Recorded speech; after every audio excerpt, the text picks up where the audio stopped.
Só para trazer um contexto, e aí já vou também fazer algumas observações, eu vou me deter mais aos resultados ligados a essa temática da saúde e espiritualidade.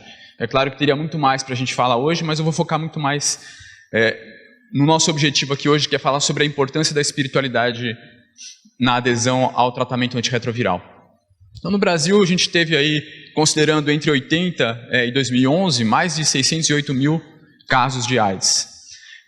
E houve uma redução aí significativa, né, de 11% de mortalidade por AIDS nos últimos 10 anos, principalmente aqui no estado de São Paulo, onde a gente identifica 36% dos casos notificados no país. Então, tem uma alta concentração no estado de São Paulo. E houve uma melhora bastante importante quando o medicamento antirretroviral começou a ser utilizado.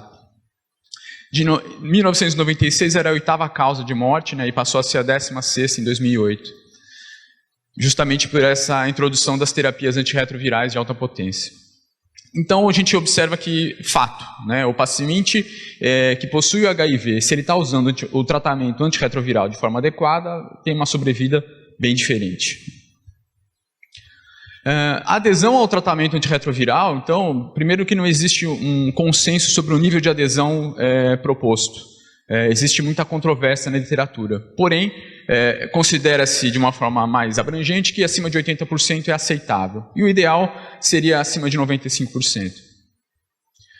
Quando a gente tem esse índice, é observado um aumento, né, bastante expressivo do nível de CD4, uma melhor manutenção da carga viral indetectável e um menor número de internações. Então, esse é o objetivo terapêutico, o paciente ter uma aderência acima de 95% para a gente ter esses resultados. Agora, tem alguns fatores que implicam na não adesão, né, ao tratamento antirretroviral. Então, a gente observa o que acontece quando ele não adere. O aumento do risco da falha virológica, uma menor sobrevida, aumento do risco de progressão para AIDS, aumento desse risco, o desenvolvimento de cepas virais mais resistentes. Então, a gente observa que é fato, tem que se utilizar o medicamento. Agora, quais fatores que podem influenciar a ele utilizar ou não utilizar o tratamento antirretroviral? Então, são 4 principais fatores, um deles está envolvido o paciente, e aí a gente pode caracterizar que o nível de alfabetização é um fator importante, o abuso de drogas, antecedente de não adesão prévia, não ser aderente às consultas de acompanhamento. E as crenças sobre saúde, o fato de ter depressão e outras saúdes mentais também influenciam, a negação ou inabilidade de aceitar o diagnóstico do HIV. Então aí, quando eu comecei a identificar esses fatores, inevitavelmente veio a pergunta: o quanto que a espiritualidade ela pode ou não estar relacionada a alguns desses fatores? Porque o fator paciente é algo que é mutável nessa equação, outros fatores não são. Será que a espiritualidade ela pode influenciar na relação que a pessoa faz com o uso de drogas?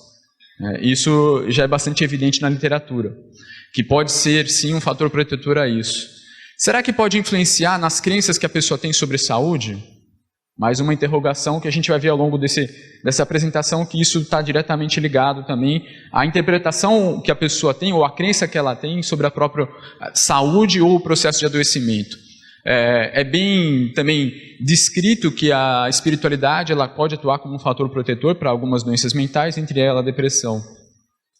E a negação e inabilidade de aceitar o diagnóstico do HIV.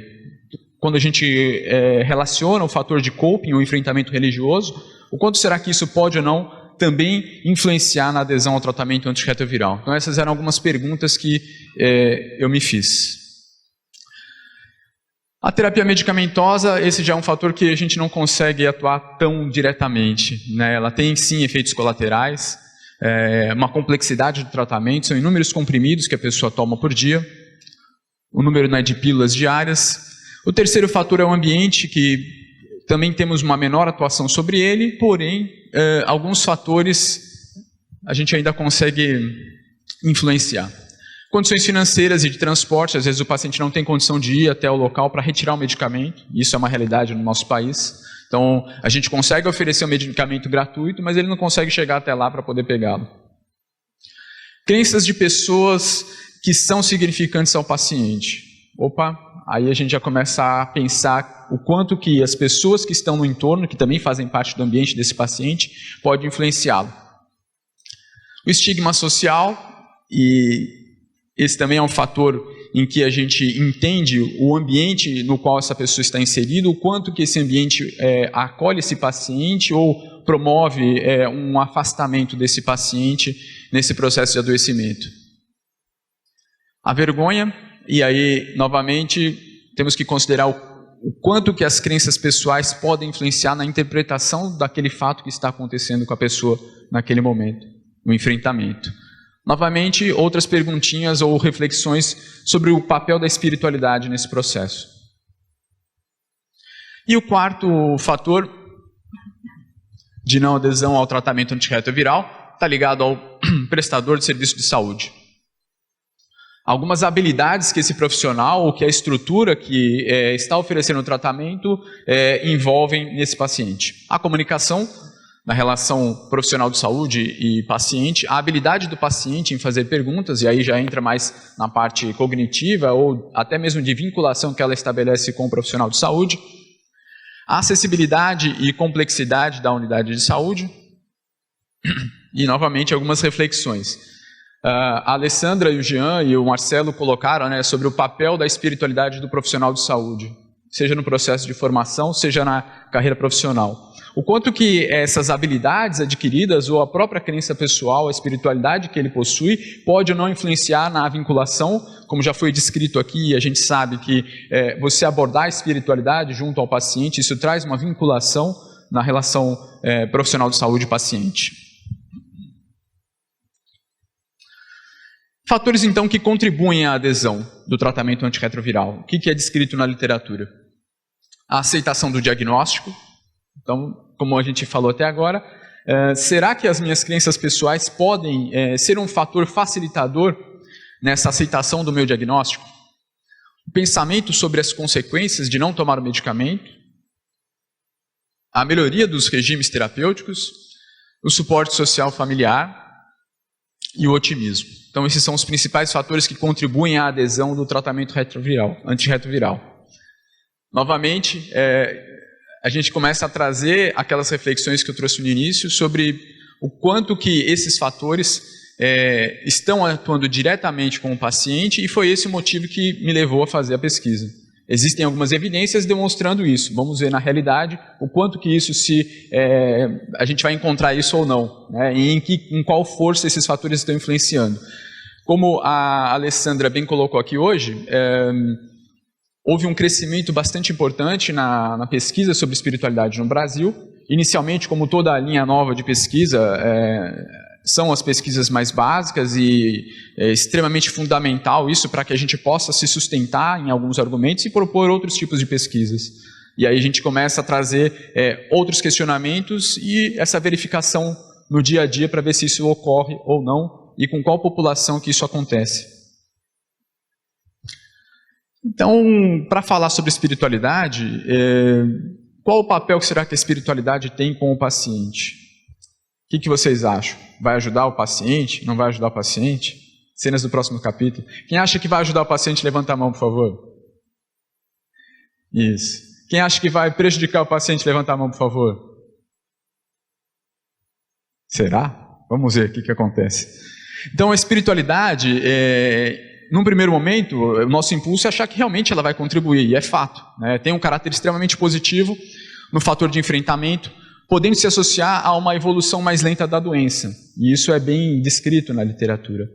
Porém, dependendo do tipo de experiência que essa pessoa tem com a espiritualidade, ou com as crenças religiosas dela, ou do ambiente no qual ela se encontra, a crença do paciente pode estar interferindo diretamente no tratamento médico, bem como no desfecho clínico.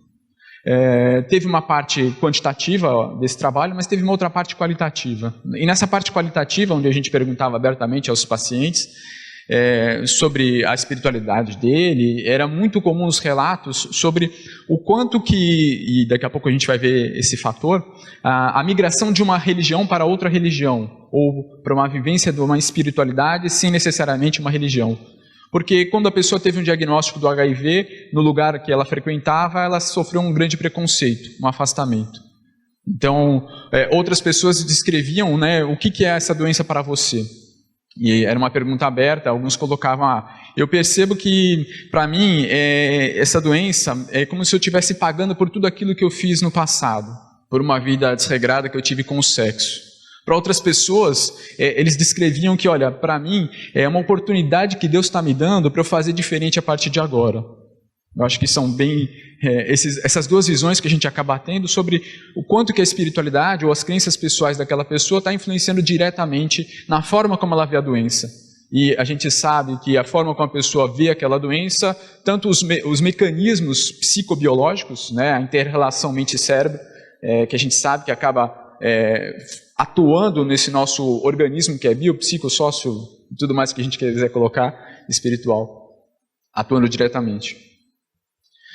Algumas definições operacionais para a gente poder abordar um pouco melhor essa pesquisa, e como a Alessandra falou, esse é um dos desafios para se trabalhar em pesquisa sobre espiritualidade. Cada um tem uma definição diferente, e quando a gente sabe que cada um tem uma definição diferente é porque nenhuma delas atende à nossa necessidade. Eu tive que escolher uma para poder conduzir o trabalho. Alguns termos que são importantes, né? Religião, as dimensões religiosas, seja a religiosidade organizacional, não organizacional, motivação religiosa, enfrentamento religioso e espiritualidade. Então, religião, a definição operacional que eu acabei adotando foi esse sistema organizado de crenças, práticas, rituais e símbolos criados com o propósito de facilitar a proximidade com o sagrado ou transcendente, e também promover uma compreensão sobre o relacionamento e a responsabilidade pelos outros na convivência em comunidade. Existem inúmeras definições, mas eu tive que optar por uma para poder conduzir o meu trabalho.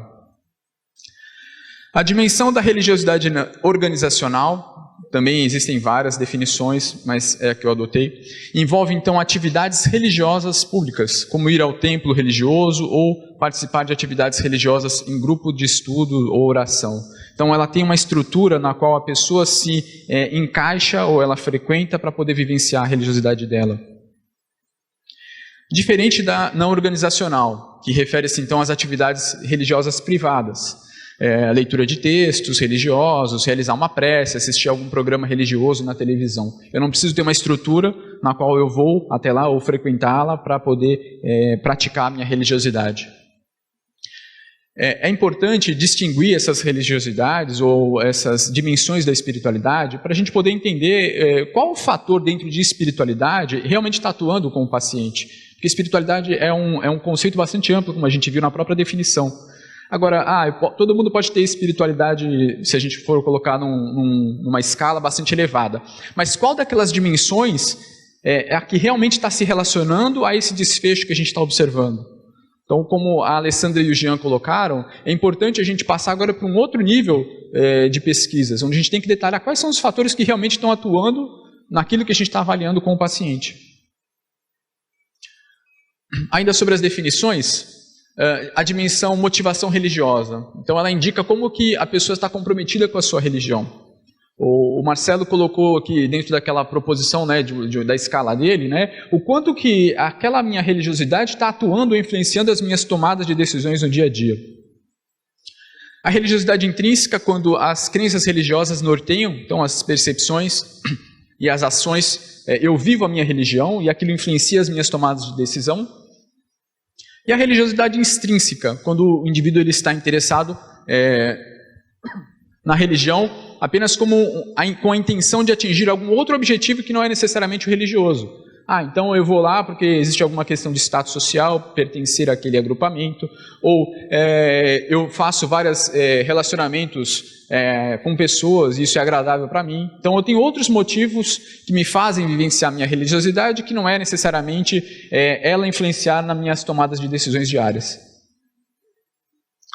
E o enfrentamento religioso, que está ligado aos comportamentos ou cognições, ou seja, as minhas interpretações, e como que isso aí vai me ajudar a enfrentar os desafios do meu dia a dia. Como é que isso vai me ajudar a me adaptar às situações desafiadoras ou estressantes que eu estou vivenciando.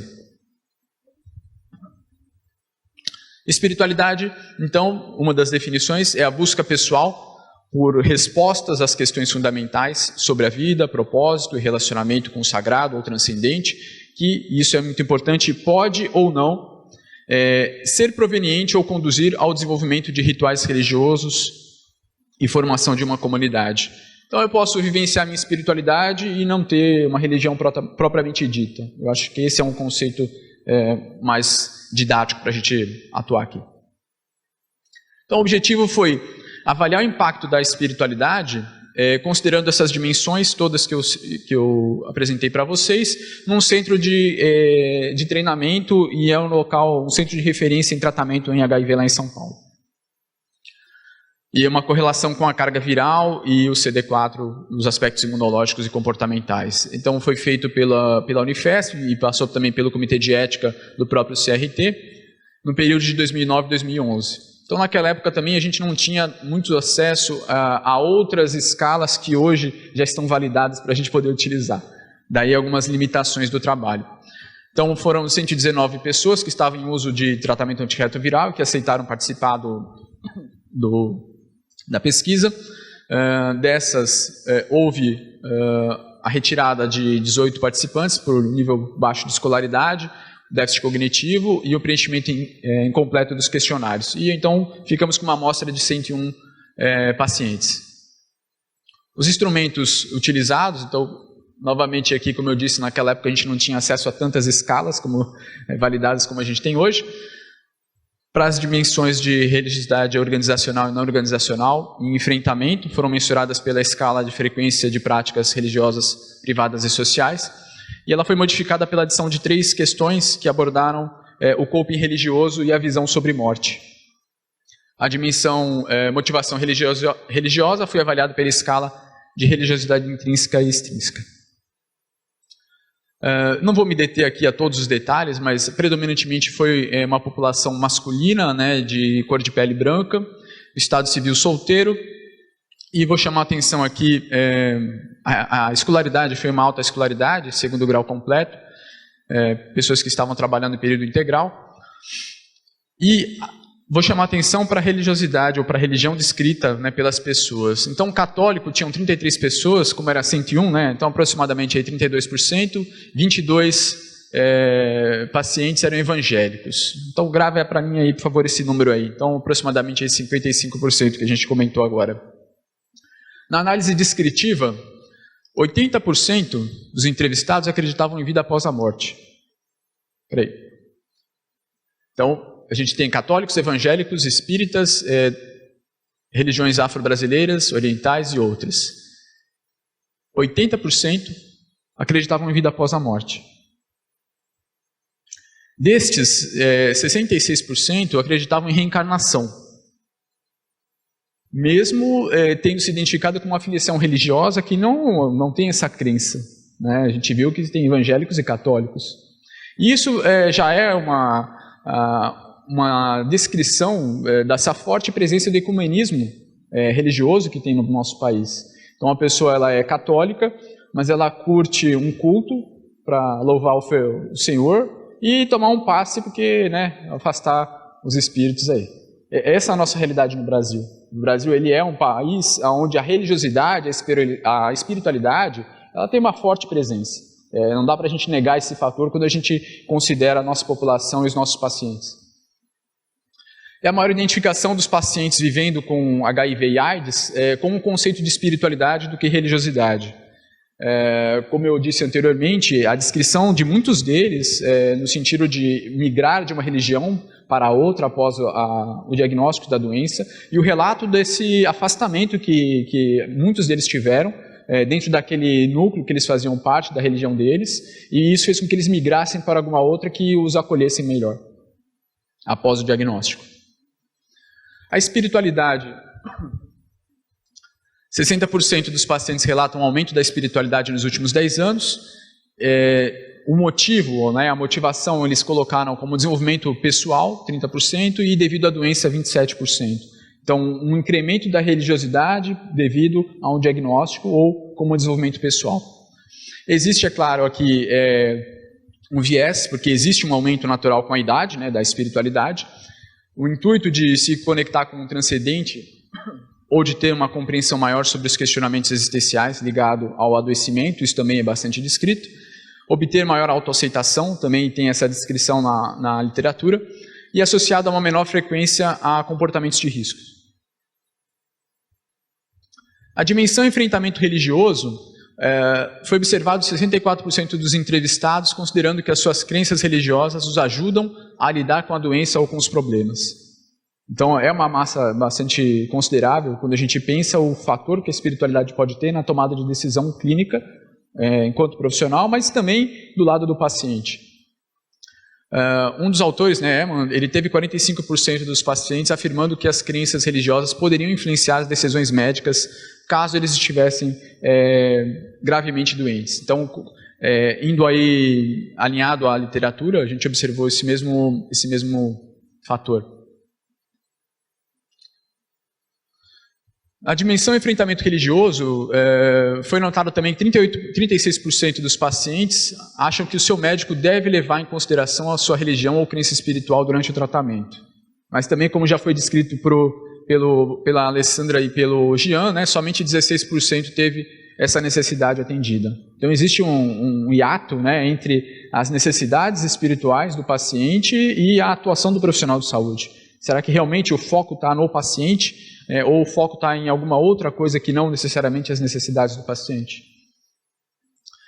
E aí uma reflexão da formação médica insuficiente em relação ao tema saúde e espiritualidade nos cursos de medicina do Brasil, que foi uma das percepções no trabalho que nós realizamos com o Jean, dentro daquele trabalho multicêntrico com as escolas de medicina. A dimensão motivação religiosa, ela não teve uma associação a resultados significantes quando avaliados os fatores de religiosidade intrínseca. O A80 é o grupo que tinha a adesão no mínimo de 80% de medicamento antirretroviral, tanto na intrínseca quanto na extrínseca. Então, tanto eles isolados quanto associados, conforme uma análise proposta pelo próprio Alpert e Ross. A dimensão religiosidade não organizacional, 62% dos pacientes concordaram totalmente com a frase que a prece é importante para mim. E 89% das pessoas entrevistadas afirmaram que costumam rezar, fazer orações ou conversar com Deus na sua intimidade. Novamente aí corroborando o que a gente já havia falado, da importância que a espiritualidade tem para os pacientes e o quanto que elas influenciam as tomadas de decisões deles no dia a dia. A dimensão religiosidade não organizacional teve uma associação positiva com a adesão, quando uma vez ou mais ao dia, um fato verificado em 75% dos entrevistados que oravam. E uma associação negativa se ela acontece em quantidade inferior a uma vez por semana. Então a frequência com que o paciente fazia as suas preces, as suas orações, teve uma associação com a adesão acima de 80%. A dimensão religiosidade organizacional, então ter amigos próximos que são membros da mesma igreja ou associação religiosa que frequenta, teve uma associação positiva à adesão acima de 95%. Mas esse fato ele é bastante controverso porque alguns autores descrevem que o fato de não haver uma associação com os resultados positivos e até mesmo uma chance maior do paciente realizar sexo desprotegido ou ter um comportamento de risco dentro desses relacionamentos próximos que ele pode ter. Então esse é um fato que não está ainda sedimentado na literatura. A dimensão religiosidade organizacional e não organizacional, uma associação negativa à adesão quando os pacientes pontuaram apenas na dimensão religiosidade organizacional, ou seja, eu apenas frequentar um determinado local, não teve uma associação, teve na verdade uma associação negativa à adesão. A associação positiva quando os pacientes pontuaram na dimensão religiosidade não organizacional, ou seja, quando eu faço a minha prática íntima da minha religiosidade, ou pontuaram em ambas ao mesmo tempo. Como se o fator religiosidade não organizacional atenuasse um pouco o fator religiosidade organizacional. Mais vale eu fazer as minhas preces e vivenciar a minha espiritualidade do que eu apenas ir até um lugar para frequentá-lo. A autoeficácia, que também é um fator bastante interessante, e está altamente relacionado à necessidade do indivíduo em acreditar que uma ação atingirá o seu objetivo desejado e também que ele será capaz de desempenhá-la de uma forma eficaz. Ou seja, eu sou capaz de dar conta de fazer esse tratamento da forma devida. E eu consigo passar por isso. Teve uma associação direta com a aderência ao tratamento antirretroviral, descrito na literatura. E, ao serem avaliados sobre até que ponto eles se sentem capazes de seguir com o tratamento, a resposta muito capaz, no caso, associou-se positivamente com a aderência, no grupo de aderência acima de 80%, e as respostas bastante irregulares associaram-se negativamente. Destacando aqui, né, o número de pessoas então abaixo de 80% tinham 29%, com aderência a 80%, 72% da amostra, acima de 90%, 19%, e acima de 95%, 6%. E os níveis de CD4 correlacionados que eu vou abordar agora mais brevemente. Então, a carga viral é indetectável, teve uma associação positiva com a adesão ao tratamento antirretroviral, sendo que a média dos grupos acima de 90% e 95% foram bem próximos. Então, aqui, né, à medida que você aumenta a adesão ao tratamento antirretroviral, você tem uma queda bastante importante na carga viral. O CD4, os dados obtidos reforçaram que o CD4 foi uma variável entre os grupos de adesão e indicou um nível significativamente inferior no grupo que não teve adesão de 80%, inferior a 80%. Então, novamente aqui, à medida que você aumenta a adesão, você também consegue ter uma correlação positiva com o aumento do nível de CD4. Se a gente, não vai dar tempo da gente abordar aqui, óbvio, mas começar a pensar nas pesquisas já relacionadas sobre a espiritualidade e status imunológico, né, e aí também o fator comportamental de influenciar na adesão ao tratamento retroviral, eu acho que abre aí um nicho de pesquisa bastante interessante, para a gente começar a diferenciar o que é um ou outro fator influenciando. Algumas correlações, então, apesar de haver uma significância estatística, houve uma discreta correlação entre a pontuação na escala de adesão ao tratamento antirretroviral e o valor quantitativo do CD4 e o tempo de infecção pelo HIV e a idade do entrevistado. Apesar de não ter essa significância estatística, é bastante descrito na literatura essa correlação entre o CD4 e a carga viral. Na regressão logística, então, os fatores que influenciaram para a aderência ao tratamento antirretroviral acima de 80% foram a carga viral, a avaliação sobre até que ponto o paciente se sente capaz de seguir com o tratamento, que é a autoeficácia, e a frequência com que o paciente reza. E esse modelo teve, então, uma probabilidade de acesso de 86% para o grupo com adesão acima de 80% de tratamento antirretroviral, a sensibilidade de 98% e uma especificidade de 54,5%. O poder esperado, então, foi de 97%, considerando o odds ratio da carga viral, que foi de 1. A conclusão, a avaliação da dimensão motivação religiosa não apresentou uma correlação significativa com a aderência ao tratamento antirretroviral. A espiritualidade teve uma associação negativa à aderência quando os pacientes pontuaram exclusivamente na dimensão religiosidade organizacional, e positivamente quando pontuaram em sua dimensão não organizacional, exclusivamente ou associada à religiosidade organizacional. A avaliação da religiosidade não organizacional revelou que a frequência com que o paciente ora, reza, né, ou conversa com Deus pode associar-se positivamente à aderência quando ocorre uma vez ou mais ao dia e negativamente se acontece em quantidade inferior a uma vez por semana. Então, assim, a religiosidade não organizacional, a autoeficácia, também demonstrou uma forte associação à aderência ao tratamento antirretroviral.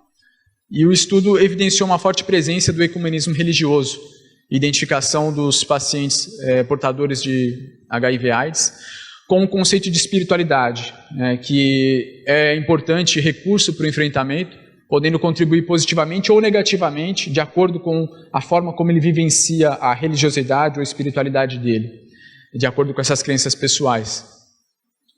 A maior parte dos pacientes tem a necessidade de que seu médico leve em consideração a espiritualidade dos seus pacientes durante o tratamento, porém essa ainda é negligenciada, como o Marcelo bem colocou aqui hoje, pelos profissionais, sendo necessária maior capacitação sobre o assunto, saúde e espiritualidade, por meio de programas de educação continuada aos médicos formados e disciplinas que abordem esse tema durante a formação dos futuros profissionais, como a Alessandra comentou. Por fim, apenas uma reflexão do Mahatma Gandhi. Eu lhes ofereço a paz, eu lhes ofereço o amor, eu lhes ofereço a amizade. Vejo sua beleza, percebo a sua necessidade. Sinto os seus sofrimentos e o meu saber flui de uma fonte sagrada. Saúdo essa fonte em vocês. Trabalhemos juntos pela unidade e pelo amor. Na minha experiência com esses pacientes HIV, né, ou com AIDS, isso acaba resumindo muito o que é que os pacientes desejavam, né? Quais são as necessidades que aquele paciente, e que na verdade todos os pacientes desejam, né? Qual é o tipo de relação que ele quer estabelecer com o seu médico? O que ele gostaria que o seu médico considerasse no seu tratamento? Então, essas reflexões que eu gostaria de trazer para vocês, não vou me estender mais aqui, mas daqui a pouco a gente pode responder alguma pergunta que vocês tenham. Obrigado.